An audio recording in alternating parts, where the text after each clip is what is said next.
പിതാവിന്റെയും പുത്രന്റെയും പരിശുദ്ധാത്മാവിന്റെയും നാമത്തിൽ ആമേൻ. കർത്താവേ, നിന്റെ ഉന്നതമായ നാമത്തിന് സ്തോത്രം ചെയ്യുന്നു. കർത്താവേ, നിന്റെ വിശുദ്ധ പൗരോഹിത്യത്തെ മഹത്വപ്പെടുത്തണമേ. കർത്താവേ, സഭയിലുള്ള സാന്നിധ്യം പ്രകടമാക്കണമേ. 40 വർഷം ഞാൻ അർപ്പിച്ച കൃപാന്റെ യുഗതിയാണ്. കൃപാസ്ഥാനത്താറെ ജീവനോടെ പ്രത്യക്ഷപ്പെട്ട മാതാവിന്റെ മാധ്യസ്ഥ രോഗികൾ, പീഡിതരെ, മാനസിക സംഘർഷം അനുഭവിക്കുന്നവരെ, ഡിപ്രഷൻ അനുഭവിക്കുന്നവരെ, മരുന്ന് കഴിച്ചിട്ട് ഉറക്കം മൂടുകയും ശരീരം തൂക്കം വെക്കുകയും ചെയ്യുന്നതല്ലാതെ പ്രത്യേകിച്ച് പ്രയോജനമൊന്നും ഇല്ലാതെ ഡിപ്രഷൻ കൊണ്ട് വേദനിച്ച് ജീവിക്കുന്ന ആൾക്കാരെ കർത്താവേ, നീ അവരെ തൊടണമെന്ന് പ്രാർത്ഥിക്കുന്നു. ഓട്ടിസം കുഞ്ഞുങ്ങളെ, ഹൈപ്പർ ആക്ടിവിറ്റി കുഞ്ഞുങ്ങൾ, അവരുടെ മാതാപിതാക്കന്മാരെ, മനസ്സ് കെട്ടുപോയവരെ, തകർച്ച സങ്കടം കൊണ്ട് അവർക്ക് ജീവിക്കാൻ പറ്റാത്തവർ, ജീവിക്കാൻ വേണ്ടി ജീവിതത്തോട് മൽപ്പിടുത്തം നടത്തുന്നവർ, മരുന്ന് കഴിച്ചിട്ടും രോഗം സുഖമാക്കാതെയും രോഗം പൊറുക്കാതെ ഇരിക്കുന്നവർ, എൻ്റെ കർത്താവിന് ഉന്നതമായ നാമത്തിൽ, സഭയുടെ അധികാരത്തിൽ, കുരിശിൻ്റെ അടയാളത്തിൽ, ദൈവശക്തിയാൽ നിനക്ക് ദൈവസന്ധിപ്പും സൗഖ്യം ലഭിക്കട്ടെ. നിത്യം പിതാവും പുത്രനും പരിശുദ്ധാത്മാവുമായ സർവ്വേശ്വര എന്നേക്കും ആമേൻ. അമ്മേ പരിശുദ്ധ അമ്മേ, അമ്മേ പരിശുദ്ധ ദൈവമാതാവേ, കൃപാസനത്തിലൂടെ ഞങ്ങളുടെ ദേശത്തിനും അമ്മ മധ്യസ്ഥം തേടി തന്ന എല്ലാ അനുഗ്രഹങ്ങൾക്കും കൃപകൾക്കും ഞങ്ങളിപ്പോൾ ഹൃദയം നിറഞ്ഞ നന്ദി പറയുന്നു.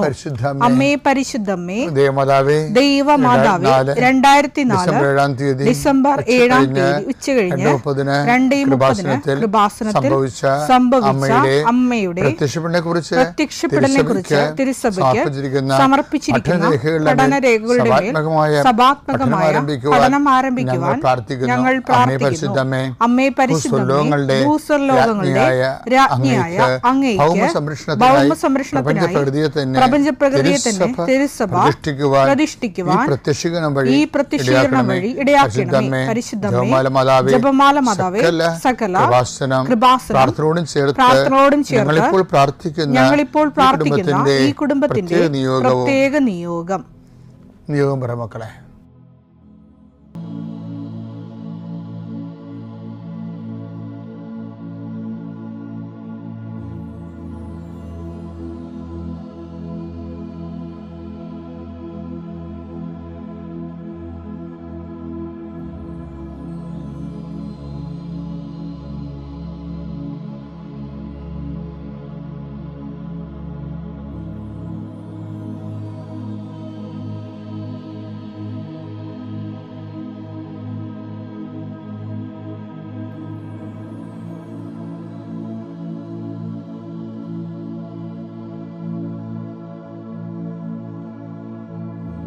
അമ്മയുടെ പ്രത്യക്ഷീകരണത്തിന്റെ ഈ അനുഗ്രഹവേളയിൽ ഞങ്ങൾക്ക് സാധിച്ചു തരുവാൻ കനിയണമേ. ആമേൻ. എൻ്റെ മക്കളെ, നമ്മളെ ഈ കരിമരുന്നില്ലേ, കരിമരുന്ന് ഇപ്പം ചില ആൾക്കാർ ഉടമ്പടിയിലൊക്കെ ചെയ്യണത് തീ കൊളുത്തും, പക്ഷേ മരുന്നുണ്ടാകത്തില്ല. ഞാൻ പണ്ട് ഈ മാതാവിൻ്റെ വടക്കുമാസം തുടങ്ങിയില്ല. അപ്പോൾ ഞാനൊരു 6-ാം ക്ലാസ്സൊക്കെ പഠിക്കുമ്പോൾ ഞങ്ങളുടെ പരിപാടി എന്താണെന്ന് അറിയാമോ? മാതാവിൻ്റെ വണക്കവാസത്തിന് ഈ ആൾക്കാർക്ക്, ഈ പടുക്കക്കാർക്ക് അറിയാം ഈ മാതാവിൻ്റെ ഈ ഞങ്ങളെല്ലാം ആ നാട്ടിലുള്ള പള്ളിത്തോടുകാർ മൊത്തം കത്തോലിക്കലാണ് അവിടെ ഉള്ളത്. വളരെ അപൂർവമായ അക്രൈസ്തരുള്ളൂ. 1, 2, 5, 6 വീട്ടുകാരെ ഉണ്ടാകും. അപ്പോൾ പടുക്കക്കാർക്കറിയാം ഈ വണക്കമാകുമ്പോൾ തന്നെ അവർ കൊട്ടയിൽ പടുക്കോഞ്ഞു വന്നുകൊണ്ട് വരും. നാട്ടിൻപുറത്തല്ലേ, അപ്പോൾ അവിടെ വേറെ ഇന്നത്തെ പുറത്ത് വണ്ടിയൊന്നുമില്ല ഞാൻ കാലത്ത്. അപ്പോൾ എൻ്റെ ഞങ്ങളുടെ വീടിൻ്റെ അപ്പുറത്ത് തോടാണ്. തോടിൻ്റെ അപ്പുറത്തൂടെ അപ്പോൾ പടുക്കക്കാരൻ വരുമ്പോൾ ഞാൻ നോക്കി നിൽക്കും, എനിക്കറിയാതെ പടുക്കക്കാരനാണെന്നറിയാം. അപ്പോൾ അപ്പനെ വിളിച്ചുകൊണ്ട് വരും. കാര്യം അപ്പൻ്റെ കാശ്, നമ്മുടെ കാശില്ലല്ലോ. അപ്പോൾ അപ്പനെ പിടിച്ച് നിർത്തും. ഈ പടുക്കക്കാരൻ തോടിൻ്റെ അപ്പുറത്തൂടി പോകുമ്പോൾ അയാൾ ഞങ്ങളുടെ വീടിൻ്റെ അടുത്തുകൂടി പോകുമ്പോൾ അപ്പം വിളിക്കണ്ടേ, അത് കാരണം അപ്പനെ വിളിച്ച് നിർത്തും. അപ്പം അതേ പടുക്കക്കാരൻ തന്നെ അപ്പം പോയില്ലേ എന്ന് പറഞ്ഞ് വിളിച്ച് നിർത്തും. അപ്പോൾ അപ്പന് ഇൻട്രസ്റ്റ് ഉള്ള ആളാണ്. കാര്യം മാതാവിൻ്റെ രൂപമൊക്കെ കഴുകി ഞങ്ങളെ കൊണ്ട്, ഞാൻ എപ്പോഴും പറയാറുള്ളത് നിങ്ങളോട് പറയല്ലേ, ആ രൂപക്കൂടൊക്കെ ഉണ്ടാക്കി വെക്കണത് മെയ് മാസത്തിലാണ്. അത് അപ്പൻ 2 കാര്യങ്ങൾ ചെയ്യണത് വെച്ചാൽ ഈ തന്നെത്താനാണ് എല്ലാം ചെയ്യത്തുള്ളൂ. എൻ്റെ കുർബാന കുർബാനക്കുള്ള പഠനം പോലും ഞാൻ കുറേ ചമ്മിയിലുണ്ട്. കാര്യത്തിൽ അപ്പം തന്നെ ഈ കപ്പോലൊക്കെ ഉണ്ടാക്കത്തുള്ളൂ തന്നെത്താൻ. അത് ഈ ലാത്ത പേപ്പറൊക്കെ വെച്ചുണ്ടാക്കും. അതും തലയിൽ വെച്ചുകൊണ്ടാണ് ഞാൻ കുർബാനക്കുള്ള പഠനം പോയത്. അപ്പോൾ അത് ചില ആൾക്കാരെല്ലാം നോക്കും. അവിടെ ഒരു 10-100 പിള്ളേരുണ്ടെങ്കിൽ എല്ലാവരുടെ ആൾക്കാരെല്ലാം എൻ്റെ തലയുടെ നോക്കണത്. അതപ്പോഴും ഈ മുല്ലപ്പൂവൊക്കെ ഇങ്ങനെ ഞാൻ ഇന്ന് പറഞ്ഞു എനിക്കാണെങ്കിൽ ലോക ചമ്മലാണ് ഈ സംഭവം. കാര്യം പുള്ളിക്കാരെല്ലാം ഇങ്ങനെ സ്വന്തമായിട്ട് ഉണ്ടാക്കുകയും അങ്ങനെ ഒരു കലാകാരനായിരുന്ന ആൾ. അതുകൊണ്ട് രൂപക്കൂടം ഉണ്ടാക്കും. ഇതുപോലെ രൂപക്കൂടം ഉണ്ടാക്കി. അപ്പം ഒരു 1.5 ദിവസത്തെ പണിയാണത്. എന്നിട്ട് ലാത്തപ്പൂവൊക്കെ വെട്ടി ഒരു കൂടൊക്കെ ആക്കി മാതാവിൻ്റെ അടുത്ത് വെച്ച് കഴിയുമ്പോൾ അപ്പന് സമാധാനമാകും. എന്നിട്ട് അതിൻ്റെ അകത്ത് അപ്പൻ എല്ലാ ശനിയാഴ്ചയും പോയി എല്ലാ ദിവസവും പൂ പറിച്ച് വെക്കാത്ത ഒറ്റ ദിവസം ഉണ്ടാകത്തില്ല. എല്ലാ ദിവസവും പൂ പറിച്ച് വെക്കും. അത് വീട്ടിൽ ചെയ്തുകൊണ്ടിരുന്ന അപ്പനാണ്, അമ്മയല്ല. എല്ലാ വീടുകളിലും കുഞ്ഞുങ്ങളും സ്ത്രീകളൊക്കെ അല്ലേ ചെയ്യണത്. ഇത് അപ്പനാണ് ചെയ്തുകൊണ്ടിരുന്നത് എല്ലാം. ഈ പൂ പറിച്ച് വെക്കണതും ഒരു 10-12 ചെമ്പരത്തി പൂ പറിച്ചിട്ട് വെക്കും. അപ്പോൾ എന്താ ഈ പടുക്കക്കാരനെ വിളിച്ചിട്ട് വരുമ്പോൾ വലിയ കാശൊന്നും ഉണ്ടാകത്തില്ല. കൊച്ചു കാശേ കൂടുതൽ സാധനം മേടിക്കണമെന്നുള്ളതാണ് എല്ലാവരുടെ എൻ്റെ അപ്പൻ്റെയൊക്കെ തലയിരിക്കണത്. അപ്പോൾ ഞാനിങ്ങനെ പടുക്കത്തിൻ്റെ ഇത് മാറ്റി നോക്കും. ഇങ്ങനെ പടുക്കത്തിൻ്റെ അടിയിൽ ഇറിച്ചിൽ വാണമെന്ന് നമ്മൾ സാധനമുണ്ട്, ഇപ്പം ഇല്ലത്. അപ്പം ഞാൻ ഇറിച്ചിൽ വാണം ഉണ്ടെങ്കിൽ നമുക്ക് കാണാൻ പറ്റും. അവിടെ പടുക്കത്തിൽ അടി വെച്ചിരിക്കും. അപ്പോൾ അത് നമ്മൾ വാങ്ങിച്ച് ഇത്രയുള്ളൊരു സാധനമാണ്. അതിൻ്റെ അകത്ത് മുഴുവനും കരിമരുന്നാണ്. കരിമരുന്ന് കയറ്റിയിട്ട് അപ്പോൾ 2 ഇറിച്ചിൽ വാണമേ മേടിക്കത്തുള്ളൂ. ഒരു വണക്കത്തിൻ്റെ ദിവസം കത്തിക്കാൻ വേണ്ടി 5-10 പടുക്കവും പൊട്ടിക്കും. 2 ഇറിച്ചിൽ വേണം. അത് അപ്പം തന്നെ വിട്ടുള്ളൂ, നമ്മളെ കാണിക്കുന്നേ ഉള്ളൂ. തിരി കത്തിച്ച് സന്ധ്യയ്ക്ക് ഇങ്ങനെ തീയും കത്തിച്ച് വെച്ചും അപ്പൻ ഇറിച്ചിൽ വേണം വിടും. ഞങ്ങളുടെ കിഴക്ക് വശത്ത് കുറച്ച് സ്ഥലമുള്ള കാരണം അപ്പൻ അങ്ങോട്ടാണ് വിടണത്. പക്ഷെ ആ ഇറിച്ചിൽ വേണം കെട്ടണമെങ്കിൽ 2 അത് അപ്പനമ്മ ഒരു ഗുസ്തി ഉണ്ടാകും. അതൊക്കെ മുമ്പ് എന്നുവെച്ചാൽ പെരടിക്കണ ചൂലിനടിക്കുക എന്നാണ് ഈ ഇറുക്കിലെടുക്കേണ്ടത്. അത് അപ്പം പൊക്കിയെടുക്കും. അപ്പോൾ അമ്മ അവിടെ നിന്ന് പ്രശ്നം ഉണ്ടാക്കും. എന്നിട്ട് ഈ ഇറിച്ചിൽ വാണത്തിൽ ചാക്കുന്നൂല് കൊണ്ട് ഈ വാല് കെട്ടി വെക്കണം ഈ ഇറുക്കലിൻ്റെ. എന്നിട്ടാണ് കത്തിച്ച് വിടുന്നത്. പക്ഷേ എന്താ പ്രോബ്ലം വെച്ച് കഴിഞ്ഞാൽ നമ്മളിങ്ങനെ കത്തിച്ചാലും ചില ഇറിച്ചിൽ വാണം വിട്ടാലും പോകത്തില്ല. കാര്യം അത് മരുന്ന് നനഞ്ഞിട്ടുണ്ടാകും. അതിപ്പോൾ ഈ പണ്ടത്തെ പെരയും കാര്യങ്ങളൊക്കെ ആയില്ലേ. അപ്പോൾ എങ്ങനെയായാലും വർഷകാലത്ത് ഈ മെയ് മാസത്തിലൊക്കെ ചില സമയത്ത് മെയ് അവസാനം ആകുമ്പോഴൊക്കെ മഴയുടെ പൂരമായിരിക്കും. അത് പോകത്തില്ല. എന്നാലും എങ്ങനെയെങ്കിലുമൊക്കെ അത് സൂക്ഷിച്ചൊക്കെ വെച്ച് 1-2 പൊട്ടിക്കും. പക്ഷെ അത് മാതാവുമായിട്ടുള്ളൊരു ബന്ധത്തിൻ്റെ ഒരു വീട്ടിലെ പെരുന്നാളാണേ. വീട്ടിലെ പെരുന്നാൾ കരിമരുന്ന് പ്രയോഗവും പെരുന്നാളൊക്കെയാണ് ഈ വണക്കമെന്ന് പറയണത്. നിങ്ങളുടെ വീട്ടിലൊക്കെ അത് ഉണ്ണേ കളയരുത് കേട്ട. അത് നമ്മൾ ദൈവമായിട്ട് ഉള്ള ഒരു ഭയങ്കര സൗഹൃദമായിട്ടുള്ള സമ്മേളനമാണ് ആ സായാഹ്നങ്ങളൊക്കെ വണക്കം. അതൊക്കെ ഉണ്ടെങ്കിൽ കുഞ്ഞുങ്ങൾക്ക് നമ്മൾ മാതാപിതാക്കന്മാർ കുഞ്ഞുങ്ങൾക്ക് കൊടുക്കുന്ന ഒരു വേദപാഠം കൂടിയാണത് ഈ വണക്കം എന്ന് പറയണത്. അതൊക്കെ പോയിട്ട് പിന്നെ എന്താ ഉള്ളത്, ഇവന്മാർ റീലും നോക്കിക്കൊണ്ടിരിക്കും. എന്നാലും കുഴപ്പമൊന്നുമില്ല. നിങ്ങൾ റീൽ നോക്കാൻ വേണ്ടി പിള്ളേരുടെ വഴിക്ക് വിട്ടു. എന്നിട്ട് അവർ 10-50 വയസ്സാകുമ്പോൾ അവർക്ക് 50 വയസ്സാകുമ്പോൾ നിങ്ങളെടുത്ത് പുറത്ത് കളയത്തേ ഉള്ളൂ. വേറെ പ്രശ്നമൊന്നുമില്ല. അല്ലെങ്കിൽ എവിടെയെങ്കിലും ഓൾഡ് ഏജ് ഹോമിൽ കൊണ്ടിടും. അങ്ങനെ കിട്ടാൻ കുഴപ്പമൊന്നുമില്ല. കാര്യം വെച്ച് കഴിഞ്ഞാൽ നിങ്ങൾ അവരെ കർത്താവിനെ കൊടുത്തിട്ടില്ല. അവർക്ക് കർത്താവിനെ കൊടുത്തിട്ടുണ്ടെങ്കിൽ ഏത് പട്ടിണിയാണെന്ന് പറഞ്ഞാൽ അവർ നിങ്ങളെ നോക്കും, സംരക്ഷിക്കും. നിങ്ങൾ തന്നെ അതിൻ്റെ അകത്ത് എനിക്കിൻ്റെ അകത്ത് ഒരു സങ്കടം തോന്നാറില്ല. ചില ആൾക്കാർക്ക് ചില ഭവിഷ്യത്ത് സംഭവിക്കുമ്പോൾ അവർ കൊടുക്കേണ്ട സമയത്ത് അവരുടെ കൈ കുഞ്ഞുങ്ങളുണ്ടാകുന്ന സമയത്ത് അവർക്ക് വേറെ കലാപരിപാടിയൊക്കെ ഇരുന്ന് അവർ ശ്രദ്ധിച്ചിട്ടില്ല. അപ്പോൾ അവർ സ്വാഭാവികമായിട്ടും നിങ്ങൾ തിരിച്ചു വരുമ്പോൾ അവർക്ക് നിങ്ങളെ ശ്രദ്ധിക്കണം നിർബന്ധമില്ല. അപ്പം അതിൽ ഞാൻ പറഞ്ഞു വരണത് ഈ ചില ആൾക്കാർ ഉടമ്പടി എടുക്കണത് ഇങ്ങനെ കത്തിക്കും. പക്ഷേ ഇറിച്ചിൽ വേണം മേലോട്ട് പോകത്തില്ല. അവരുടെ ഉടമ്പടി മുന്നോട്ട് പോകത്തില്ല. അതെന്താ കാര്യം? ഒന്നെങ്കിൽ മരുന്ന് നനഞ്ഞതായിരിക്കും, അല്ലെങ്കിൽ എന്തോ മരുന്ന് ഉണ്ടാകത്തില്ല. ആ മൂട്ടിൽ കുറച്ച് കത്തിക്കുമായിരിക്കും നമ്മൾ. അതിനുശേഷം ഇത് മുന്നേ പോകണ്ടേ. എന്താ കാര്യത്തിന് ഉടമ്പടിയുടെ മരുന്നെന്ന് പറയുന്നത് പ്രേക്ഷിത പ്രവർത്തനമാണ്. അത് എപ്പോഴും നിങ്ങൾ മനസ്സിലാക്കണം. അത് എന്നോട് മാതാവ് ഒത്തിരി പറഞ്ഞിട്ടുണ്ട് ആ കാര്യത്തെക്കുറിച്ച്. എൻ്റെ പരിശുദ്ധാത്മാവ് ഈശോയും എല്ലാവരും എന്നെ പഠിപ്പിച്ചിരിക്കുന്ന ഈ സംഭവമാണ്. പ്രേക്ഷിത പ്രവർത്തനം എന്താണ്? കർത്താവിനെ അറിയാത്തവരെ അറിയിക്കണം. ഒരാളെ കണ്ട കർത്താവിനെക്കുറിച്ച് നമ്മൾ സംസാരിക്കണം. ഒരാളെ കണ്ട കർത്താവിനെക്കുറിച്ച് സംസാരിക്കണം. അങ്ങനെ കർത്താവിനെക്കുറിച്ച് സംസാരിക്കുന്ന ആളാണെന്ന് ദൈവത്തിനെ ബോധ്യപ്പെടുത്തണം. അതാണ് ദൈവത്തിൻ്റെ സ്ഥൈര്യലേപനം എന്ന് ഞാൻ പറയും. നമുക്ക് നാളെ അതിനെക്കുറിച്ച് പറയാമേ. ദൈവത്തിൻ്റെ ഇപ്പം നമുക്ക് മാത്രം സ്ഥൈര്യലേപനം കിട്ടിയാൽ പോരെ, തിരിച്ച് ദൈവത്തിന് സ്ഥൈര്യലേപനം കിട്ടണം.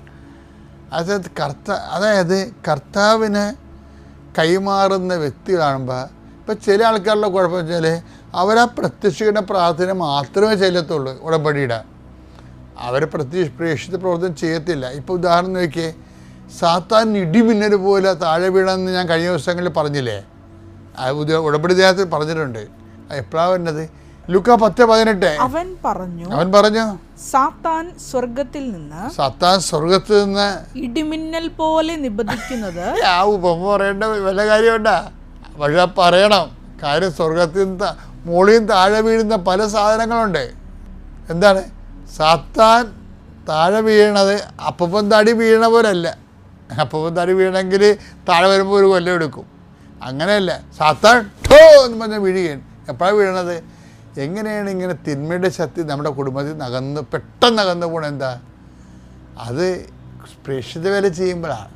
മത്തായിയുടെ സുവിശേഷം 10:7 പോകുമ്പോൾ അവരെ പറഞ്ഞു വിടണതാണ്. സ്വർഗരാജ്യം സമീപിച്ചിരിക്കുന്നു എന്ന് പറയണം. എന്ന് വെച്ച് കഴിഞ്ഞാൽ അതിൻ്റെ അതായത് നിത്യതയെക്കുറിച്ച് പറയണം. അതാ ഉദ്ദേശിക്കണത്. സ്വർഗരാജ്യം സമീപിച്ചിരിക്കണം എന്നല്ല പറയേണ്ടത്. അതിൻ്റെ അർത്ഥം എന്താണ്? നിങ്ങൾ പോകുമ്പോൾ എന്തിനെക്കുറിച്ച് പറയണം? നിത്യതയെക്കുറിച്ച് പറയണം. ബൈബിൾ എന്ത് പറയണം? ബൈബിളിൻ്റെ ലക്ഷ്യം എന്താ? നിത്യതയല്ലേ. നിത്യതയെക്കുറിച്ച് പറയാതെ ആൾക്കാർ പറയും ഭൂമിയെക്കുറിച്ചാണ് പറയണത്. അങ്ങോട്ടും ഇങ്ങോട്ടും ചോദിക്കണ എല്ലാവരും ചോദിക്കണ ഭൂമിയെക്കുറിച്ചല്ലേ. വല്ലതും പിള്ളേരായില്ലേ എന്ന് ചോദിക്കുന്നത് ഭൂമിയെക്കുറിച്ചല്ലേ ചോദിക്കണേ. കല്യാണം കഴിഞ്ഞിട്ട് 2 കഴിയുമ്പോൾ തന്നെ 2-3 മാസം കഴിയുമ്പോൾ തന്നെ ആയാന്ന് ചോദിച്ചുകൊണ്ടിരിക്കും. എന്താ? അത് ഭൂമിയെക്കുറിച്ചാണ് ചോദിക്കണേ. ജോലി അത് ഭൂമിയെക്കുറിച്ചാണ് ചോദിക്കണേ. പ്രൊമോഷനായ അതും ഭൂമിയെക്കുറിച്ചാണ് ചോദിക്കണേ. ലൈഫിൻ്റെ വീട് കിട്ടിയ അതും ഭൂമി. എല്ലാ ജനങ്ങൾ മുഴുവൻ ചോദിക്കണ ഭൂമിയെക്കുറിച്ചാണ്. പക്ഷേ ഈശോ പറഞ്ഞാൽ എന്താണ്? നിങ്ങൾ സ്വർഗരാജ്യത്തെക്കുറിച്ച് ചോദിക്കണമെന്ന്, നിത്യതയെക്കുറിച്ച് ചോദിക്കണമെന്ന്. അതാണ് എൻ്റെ വ്യത്യാസം എന്ന് പറയണത്. നിത്യതയെക്കുറിച്ച് ചോദിക്കണം. അപ്പോഴാണ് യേശു ക്രിസ്തുവിൻ്റെ സ്വന്തം എന്ന് പറയണത്. കർത്താവിൻ്റെ സ്വന്തമായി കഴിഞ്ഞാൽ ഇവിടുത്തെ മെയിൻ പ്രോബ്ലം എന്താ? നമ്മുടെ ജീവിതത്തിൽ വരുന്ന നിങ്ങൾ കുറേ ഫങ്ഷനൊക്കെ ചെയ്യുന്നുണ്ട്. അതല്ല, ദൈവത്തിന് തോന്നണം നമ്മുടെ സ്വന്തം ആളാണെല്ലാം തോന്നണം. അതാണ് അതിൻ്റെ ഏറ്റവും വലിയ. നിത്യതയെക്കുറിച്ച് ചോദിക്കണം. അപ്പം അങ്ങനെ നമ്മൾ നിത്യതയെക്കുറിച്ചുള്ള മറ്റുള്ളവരെ ആത്മീയമായിട്ട് ക്രിസ്തുവിനെ വളർത്തുന്ന സുവിശേഷം വരെ ചെയ്താൽ സാത്താൻ ഇടിമിന്നൽ പോലെ താഴെ വീഴുമെന്ന്. തിന്മ അങ്ങനെ അകന്നു പോണത്. അപ്പം തിന്മ അകന്നു പോകാൻ വേണ്ടിയുള്ള മാർഗം എന്ന് പറയണത് ദൈവിക മാർഗം ഒന്ന് മാത്രമേ ഉള്ളൂ. അതെന്താണ്? ദൈവത്തെ മറ്റുള്ളവർക്ക് ദൈവിക പദ്ധതികൾ ആ ഉടമ്പടിയിലാണ് ഏറ്റവും കൂടുതൽ ഉള്ളത്. കാര്യം ഉടമ്പടി നമുക്ക് മുന്നോട്ട് പോകണമെങ്കിൽ സുവിശേഷ വേല ചെയ്യാതെ പറ്റത്തില്ല. എല്ലാ ദിവസവും ചെയ്യേണ്ടി വരും. അങ്ങനെ ചെയ്യുന്ന അനേകം മക്കളുണ്ട്. ഇന്നെല്ലാം ചോദിക്കുന്നുണ്ട്. ഇപ്പോൾ കൃപാസനത്തിൻ്റെ സാക്ഷ്യം നിങ്ങൾ കണ്ടില്ലേ? പകുതി മുക്കാലും നല്ല എഡ്യൂക്കേറ്റഡ് ആയിട്ടുള്ള ആൾക്കാരാണ് സാക്ഷ്യം പറയണില്ല. ഇപ്പോൾ 3 ഡോക്ടർമാരൊക്കെ ഒരുമിച്ച് കയറിയില്ല ഈ ദിവസങ്ങളിൽ. അതെന്താ? അവർക്ക് ബോധ്യപ്പെട്ടു ഇതിനെക്കുറിച്ച്, ഈ വിഷയത്തെക്കുറിച്ചോ. കാര്യം ഇതിൻ്റെ അകത്ത് സുവിശേഷ വിഹിതമായ കാര്യങ്ങൾ മാത്രമേ ഉള്ളൂ, വേറെ ഒന്നുമില്ല. ആരുടെ പൊടിപ്പും തൊങ്ങലും കൊണ്ട് ഒരു സംഭവം ഫാബ്രിക്കേറ്റ് ചെയ്തെടുത്തിരിക്കണമല്ല. ബൈബിള് കടഞ്ഞപ്പോൾ പൊങ്ങിയ വെണ്ണയാണ് ഉടമ്പടി എന്ന് പറയുന്നത്. അത് കഴിക്കുന്നതിനൊക്കെ തെളിഞ്ഞ് വരും. പിതാവിൻ്റെയും പുത്രൻ്റെയും പരിശുദ്ധാത്മാവിൻ്റെയും നാമത്തിൽ. വിശ്വാസ പ്രമാണം. സർവശക്തനായ പിതാവും ആകാശത്തിൻ്റെയും ഭൂമിയുടെയും സൃഷ്ടാവുമായ ദൈവത്തിൽ ഞാൻ വിശ്വസിക്കുന്നു. അവിടുത്തെ ഏകപുത്രനും ഞങ്ങളുടെ കർത്താവുമായ ഈശോമിശിഹായിലും ഞാൻ വിശ്വസിക്കുന്നു. ഈ പുത്രൻ പരിശുദ്ധാത്മാവിനാൽ ഗർഭസ്ഥനായി കന്യകാമറിയത്തിൽ നിന്ന് പിറന്ന് പൊന്തിയോസ് പീലാത്തോസിന്റെ കാലത്ത് പീഡകൾ സഹിച്ച് കുരിശിൽ തറയ്ക്കപ്പെട്ട് മരിച്ച് അടക്കപ്പെട്ട് പാതാളങ്ങളിൽ ഇറങ്ങി മരിച്ചവരുടെ ഇടയിൽ നിന്ന് മൂന്നാം നാൾ ഉയർത്ത് സ്വർഗത്തിലേക്ക് എഴുന്നള്ളി സർവശക്തിയുള്ള പിതാവായ ദൈവത്തിന്റെ വലതുഭാഗത്തിരിക്കുന്നു. അവിടെ നിന്ന് ജീവിക്കുന്നവരെയും മരിച്ചവരെയും വിധിക്കുവാൻ വരുമെന്നും ഞാൻ വിശ്വസിക്കുന്നു. പരിശുദ്ധാത്മാവിലും ഞാൻ വിശ്വസിക്കുന്നു. വിശുദ്ധ കത്തോലിക്കാ സഭയിലും പുണ്യവാന്മാരുടെ ഐക്യത്തിലും പാപങ്ങളുടെ മോചനത്തിലും ശരീരത്തിന്റെ ഉയർപ്പിലും നിത്യമായ ജീവിതത്തിലും ഞാൻ വിശ്വസിക്കുന്നു. ആമേൻ. സ്വർഗ്ഗസ്ഥനായ ഞങ്ങളുടെ പിതാവേ, അങ്ങയുടെ നാമം പൂജിതമാകണമേ. അങ്ങയുടെ രാജ്യം വരണമേ. അങ്ങയുടെ തിരുമനസ് സ്വർഗത്തിലെ പോലെ ഭൂമിയിലുമാകണമേ. അന്നു വേണ്ടുന്ന ആഹാരം ഇന്ന് ഞങ്ങൾക്ക് തരണമേ. ഞങ്ങളോട് തെറ്റ് ചെയ്യുന്നവരോട് ഞങ്ങൾ ക്ഷമിക്കുന്നത് പോലെ ഞങ്ങളുടെ തെറ്റുകൾ ഞങ്ങളോടും ക്ഷമിക്കണമേ. ഞങ്ങളെ പ്രലോഭനത്തിൽ ഉൾപ്പെടുത്തരുതേ, തിന്മയിൽ ഞങ്ങൾ രക്ഷിക്കണമേ. ആമേൻ. നന്മ നിറഞ്ഞ മറിയമേ, സ്വസ്തി. കർത്താവ് അങ്ങയുടെ കൂടെ സ്ത്രീകളിൽ അങ്ങ് അനുഗ്രഹിക്കപ്പെട്ടവളാകുന്നു. അങ്ങയുടെ ഉദരത്തിൻ ഫലമായി ഈശോ അനുഗ്രഹിക്കപ്പെട്ടവനാകുന്നു. പരിശുദ്ധ മറിയമേ, തമ്പുരാന്റെ അമ്മേ, പാപികളായ ഞങ്ങൾക്ക് വേണ്ടി ഇപ്പോഴും ഞങ്ങളുടെ മരണസമയത്തും തമ്പുരാനോട് അപേക്ഷിക്കണമേ. ആമേൻ. ദൈവത്തിന് എല്ലാം സാധിക്കും. Price the lord. ഹല്ലേലൂയ. അപ്പോൾ ഉടമ്പടി എടുത്തു കഴിഞ്ഞാൽ ശ്രദ്ധിക്കേണ്ടത്, നീ ദൈവ സാന്നിധ്യത്തിലായിരിക്കണം എപ്പോഴും. അതിന് ഉടമ്പടി എടുത്തു കഴിഞ്ഞാൽ നിനക്ക് ആഹ്ലാദമാണ് വരേണ്ടത്, സന്തോഷമാണ് വരേണ്ടത്. ഞാൻ ദൈവത്തിൻ്റെ സ്വന്തമായി, എപ്പോഴും ദൈവമായിട്ട് ഞാൻ അടുത്ത് നിൽക്കുകയാണ്. ഞാൻ എൻ്റെ ഇല്ല, എന്നെ ആരെങ്കിലും ചീത്ത വിളിച്ചാൽ അത് എന്നെ ഇല്ല വിളിക്കുന്നത്. ഞാൻ സങ്കടപ്പെടാനോ ദേഷ്യപ്പെടാൻ പോലും എനിക്ക് അധികാരമില്ല. ഹല്ലേലൂയ.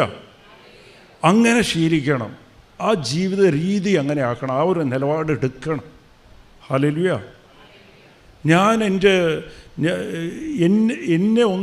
എനിക്കൊന്നും സംഭവിക്കില്ല. കാര്യം എന്താണെന്ന് വെച്ചാൽ ഞാൻ എൻ്റെ ദൈവത്തിൻ്റെ കരങ്ങളിലാണ്. ഹല്ലേലൂയ. അതുപോലെ അത് ഒരു ദൈവമായിട്ടുള്ളൊരു സ്നേഹമാണ്. Price the Lord. അപ്പോൾ എന്താ കാര്യമെന്ന് വെച്ചാൽ നമുക്ക് ദേഷ്യം വരില്ല, വെറുപ്പ് വരില്ല പലവരും നീ ദൈവത്തിൻ്റെ ആവുമ്പോഴത്തേക്കും ദൈവത്തിൻ്റെ സംരക്ഷണയിലാണ്. നിന്നെ ആരെങ്കിലും ഉപദ്രവിച്ചാലോ ഇല്ല അപമാനിച്ചാലോ ഇല്ലെങ്കിൽ നിന്നോട് എന്തെങ്കിലും കുറ്റം പറഞ്ഞാലോ, നീ ചെയ്യാത്തതിനെക്കുറിച്ച് എന്നെ പറഞ്ഞാലോ, എന്തെങ്കിലും നിന്നോട് ദേഷ്യപ്പെട്ടാലോ, അത് ദൈവം അനുവദിച്ച് കൊടുക്കുന്ന, അത് നിൻ്റെ നന്മയ്ക്ക് വേണ്ടിയിട്ടാണ്. Price the Lord. അത് ദൈവമായിട്ട് നീ ചേർത്ത് വെച്ച് നോക്കണം. ദൈവം തന്നെയാണ്. ഞാൻ ദൈവത്തിൻ്റെ സ്വന്തമാണെങ്കിൽ എനിക്ക് എൻ്റെ മുകളിൽ എനിക്ക് അധികാരം ഇല്ലെങ്കിൽ ദൈവം അനുവദിച്ചു കൊടുക്കുക. Price the Lord. എൻ്റെ വീട്ടിൽ ചിലപ്പോൾ മോളുടെ എന്തെങ്കിലും റൂമിൽ വെച്ചിരിക്കുന്ന സാധനം അത് താഴെ വീണിട്ടുണ്ടാകും, ഇല്ല എന്തെങ്കിലും പ്രശ്നമാകും. അവൾ ഭയങ്കര ദേഷ്യമാണ്. അവൾ അമ്മയോട് പോയി ഒച്ചയെടുക്കും, അവളുടെ അനിയനോട് ഒച്ചയെടുക്കും, ഭയങ്കര പ്രശ്നമായിരിക്കും. ഒരു വാക്ക്, ചിലപ്പോൾ അത് എൻ്റെ കയ്യിൽ നിന്ന് പറ്റിയ പിഴയായിരിക്കാം. ഒറ്റ വാക്ക് പറയും, അത് അച്ഛനാ കയറിയ അച്ഛനാ അത് താഴെ ഇട്ടത്. Praise the lord. മിണ്ടില്ല. Praise the lord. ഹല്ലേലൂയ. അത് കാര്യം എന്താ? എന്നോടുള്ള സ്നേഹത്തിലാണ്. പക്ഷെ ആ നഷ്ടം തന്നെയാണ്. ആ നഷ്ടം നമുക്ക് നമ്മളെ സ്നേഹമുള്ളവർ അനുവദിച്ച് തന്നു കഴിയുമ്പോഴത്തേക്കും അത് സ്നേഹം കൂടെ അത് തോന്നില്ല.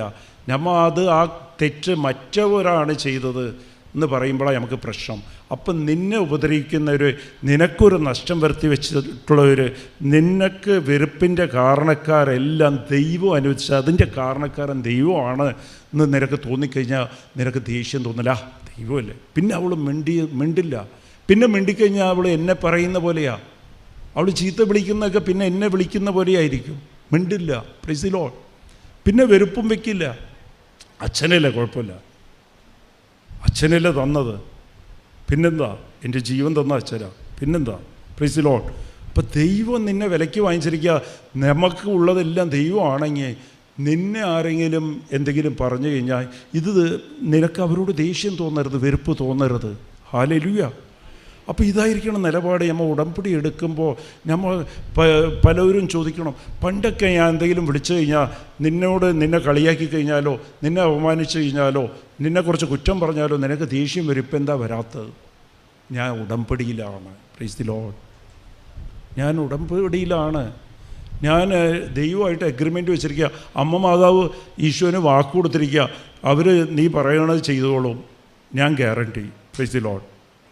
അമ്മയ്ക്ക് ചീത്തപ്പേരുണ്ടാക്കി കൊടുക്കില്ല. Price the lord. ഹല്ലേലൂയ. അത് മാത്രമല്ല, എന്നെ വില കൊടുത്ത് വാങ്ങിച്ചിരിക്കുക. ഞാൻ അതിപ്പോഴാണ് അറിഞ്ഞത്. ഞാൻ ഉടമ്പടിയോടെ എന്നെ ദൈവം വില കൊടുത്ത് വാങ്ങിച്ചിരിക്കുക. Praise the lord. ഹല്ലേലൂയ. ഞാൻ ഇപ്പോൾ തിരിച്ചറിഞ്ഞ് എന്നെ വില കൊടുത്ത് വാങ്ങിച്ചിരിക്കുകയാണ്. അപ്പോൾ എനിക്ക് നിന്നെ ഒന്നും പറയാനുള്ള അധികാരമില്ല. എനിക്ക് ആകെ നിന്നെ അനുഗ്രഹിക്കാനും പ്രാർത്ഥിക്കാനും മാത്രമേ അധികാരം തന്നിട്ടുള്ളൂ. ദൈവത്തിൻ്റെ സ്വഭാവം അതാണ്. Price the lord. ഹല്ലേലൂയ. എനിക്ക് കുറ്റം പോലും പറയാൻ എനിക്ക് അധികാരമില്ല. എന്നെ ന്യായീകരിക്കാൻ പോലും എനിക്ക് അധികാരം ഇല്ല. I am property of God. I am property of God. അതായിരിക്കണം നിൻ്റെ സീൽ വെച്ചിട്ടുണ്ടാവണം. I am property of God. നിന്നെ തൊട്ട് കഴിഞ്ഞാൽ ചുടും. തൊടുന്ന ആക്ക് സാത്താന് ചുടും. ചൂടെടുക്കുക, അവൻ കൈ പൊള്ളും അവനിക്ക്. Price the Lord. നീ ഇങ്ങനത്തെ ഒരു നിലപാടെടുത്തു കഴിഞ്ഞാൽ നീ നോക്കിക്കോ, ഓട്ടോമാറ്റിക്കായിട്ട് നിനക്ക് ആവശ്യമുള്ളതൊക്കെ, ഞാൻ എൻ്റെ അനുഭവം പറയുകയാണ്, നിനക്ക് ആവശ്യമുള്ളതെല്ലാം ദൈവം അങ്ങോട്ട് എടുത്ത് തരും, നിൻ്റെ കയ്യിൽ തരും. Price the Lord. നീ വിചാരിച്ചതിനേക്കാൾ അങ്ങേ അറ്റത്ത് തരും. Price the Lord.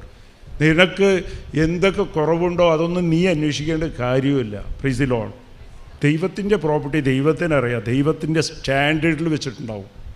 ചെറിയ സ്റ്റാൻഡേർഡൊന്നുമില്ല. ആ സ്റ്റാൻഡേർഡിൽ ദൈവത്തിന് വയ്ക്കാൻ അറിയാം. Price the lord. Hallelujah. Price the Lord. അപ്പോൾ ഇന്ന് നമുക്കൊരു ബോധ്യം ഉണ്ടാകേണ്ടത്, ഞാൻ എൻ്റെ സ്വന്തമില്ല, ഉടമസ്ഥ അവകാശം ദൈവത്തിൻ്റെ കയ്യിൽ നമ്മൾ ഏൽപ്പിക്കണം. Price the Lord. നമ്മൾ എല്ലാവരും അതിൻ്റെ ഭർത്താവ് ദൈവത്തിൻ്റെയാണ്. ദൈവം തന്നിരിക്കുക. മക്കൾ ദൈവത്തിൻ്റെയാണ്. കുറച്ച് ദിവസത്തേക്ക് ദൈവം നിൻ്റെ കയ്യിൽ ഏൽപ്പിച്ചിരിക്കുക, അത്രയേ ഉള്ളൂ. Price the Lord. അത് ഞാൻ വെറുതെ മക്കളെക്കുറിച്ച് അവൾക്ക് കല്യാണം കഴിഞ്ഞില്ല, മാർക്ക് കിട്ടിയില്ല, അതൊന്നും സങ്കടപ്പെടേണ്ട കാര്യമില്ല. തെറ്റാ. നീ നിൻ്റെ സ്വന്തം ആക്കുമ്പോഴാണ് നിനക്ക് പ്രശ്നം വരുന്നത്. നീ നിൻ്റെ സ്വന്തം ആക്കിയിട്ട് ദൈവത്തോട് നീ തെറ്റ് ചെയ്യുക, കൂറില്ല കാണിക്കുന്നത്. നീ സ്വന്തം ആക്കല്ല, ദൈവത്തിലേക്ക് വിട്ടുകൊടുക്ക്. അത് ദൈവം നോക്കിക്കോളും. എനിക്ക് അറിയണത് നന്ദി പറയാൻ മാത്രം അറിയാം. ദൈവമേ, നിനക്കറിയാം. നിൻ്റെ സ്വന്തമാണെങ്കിൽ നിനക്ക് നോക്കാറിയാം. ഞാൻ നന്ദി പറയുക, ഞാൻ നിൻ്റെ സാന്നിധ്യത്തിലാണ്. Price the Lord. ഇത് നീ അനുഭവിച്ചിരുന്നെങ്കിൽ നിനക്കിത് ശരിയാക്കാനും അറിയാം. Price the Lord. അത് നമ്മ തന്നെ അതിന് ക്വസ്റ്റ്യൻ മാർക്കൊന്നും വെക്കരുത്. ഇതെങ്ങനെ ഈ പ്രശ്നം തീരും, എങ്ങനെ തീരുമെന്ന് അതൊന്നും നിനക്കറിയില്ല, എനിക്കും അറിയില്ല, ആർക്കും അറിയില്ല. പക്ഷേ ദൈവത്തിന് അറിയാം ഈ പ്രശ്നത്തിന് എങ്ങനെ തീരുമെന്ന്. Praise the lord. നിനക്ക് 10,000 രൂപ ശമ്പളമായിരിക്കും, ചിലപ്പോൾ 1 കോടി രൂപ കടം വന്നിട്ടുണ്ടാകാം. അതെങ്ങനെ തീരും? Price the Lord. എൻ്റെ പ്രശ്നം തീരുമെങ്കിൽ 300 രൂപ ശമ്പളത്ത് ഉണ്ടായ എനിക്ക് ഒരു സ്വന്തം വീട് പോലും ഇല്ലാതെ 5 മാസം വാടക കൊടുക്കാൻ പോലും ഇല്ലാതെ ഇരുന്ന എന്നെ ദൈവം കൊച്ചിയിൽ, ഇന്നും ഞാൻ പറയാം, ഇന്നും ആ വീട് എൻ്റെ കയ്യിൽ തന്നെയുണ്ട്. കൊച്ചിയിൽ അത്രയും വലിയ വീട് ഇന്നും ആരുടെയിലുമില്ല. ആ വീടാണ് എനിക്ക് തന്നിരിക്കണം ഈശോ. ഞാൻ പണ്ടൊന്ന് ഒരു പ്രാവശ്യം ആഗ്രഹിച്ചെന്ന് പറഞ്ഞു. Price the Lord. അതിന് നമുക്കൊരു ബോധ്യം ഉണ്ടാകണം, എൻ്റെ ഉടമസ്ഥൻ എൻ്റെ ദൈവമാണ്. Price the Lord. Price the lord. Hallelujah. ഈ ജീവിതം ജീവിക്കാൻ സഹായിക്കാനാണ് അമ്മ മാതാവിനെ കുരിശിൽ വെച്ച് ഈശോ നമുക്ക് തന്നത്. അമ്മയോട് പറയണം, എനിക്കിതുപോലെ ജീവിക്കണം അമ്മ മാതാവേ. എനിക്ക് ആ ഒരു ബോധ്യം തന്നെ, എൻ്റെ ഉടമസ്ഥൻ എൻ്റെ ദൈവമാണ്, ഞാനില്ല. എൻ്റെ മക്കളുടെ ഉടമസ്ഥൻ, മക്കളും ഭർത്താവും ഒന്നും എൻ്റെ സ്വന്തമില്ല, എല്ലാം നിൻ്റെയാണ്. ഞാൻ ആവശ്യമില്ലാതെയാണ് ഞാൻ സങ്കടപ്പെടുന്നത്, ഞാൻ ദുഃഖിക്കുന്നതെല്ലാം, എൻ്റെ ഉത്കണ്ഠ എല്ലാം ആവശ്യമില്ലാത്തതാണ്. നമ്മൾ ഉത്കണ്ഠപ്പെടുമ്പോൾ നമ്മൾ ദൈവ സാന്നിധ്യത്തിലിരുന്ന് അകന്ന് നിൽക്കും.